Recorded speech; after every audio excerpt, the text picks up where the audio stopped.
Hi guys, this is Shivaraj Ishaya, and after all these days of rain, I had to get outside and enjoy this nice sun. And while I'm here, I want to invite you to a talk I'm doing this Sunday at the Talking Tree at the in the market in the park. It used to be called that. Now they call it the Shediac Park Market. And they have a new event called the Talking Tree where two people present some ideas, and they have 18 minutes to present it. And so that's what I'm going to be doing this Sunday, August 4th at 11:30 a.m.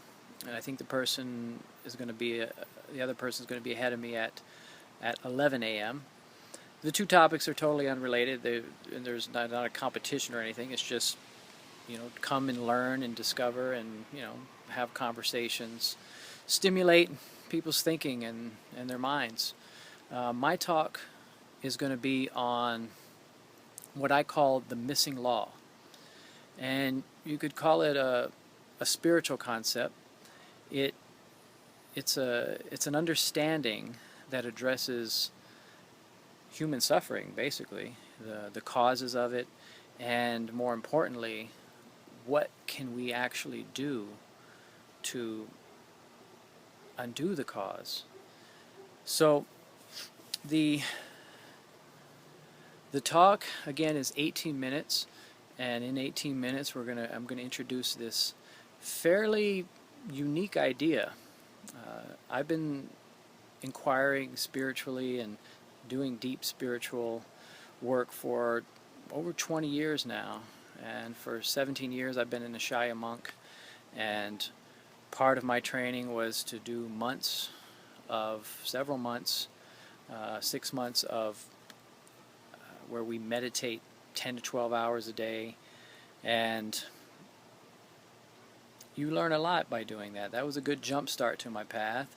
But then I got in the world, and I've studied many different paths, read the old scriptures, the New Age stuff, had many different healings, been exposed to many teachers, and after all this time, what I'm teaching now is designed to really just take all of the fluff out of it, all of the unnecessary ceremonial or cultural stuff out of spirituality, and really get clear on what it is, what's the goal first of all, what's blocking us from the goal, and what can we do to actually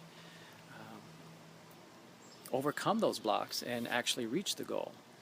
Now, the missing law is a concept it's not missing in other spiritual teachings, but the emphasis is missing. Often we can get caught up in I think people get bored and when you're doing the actual work, so your mind tends to drift towards the shiny things. And on the spiritual path, there's lots of shiny things.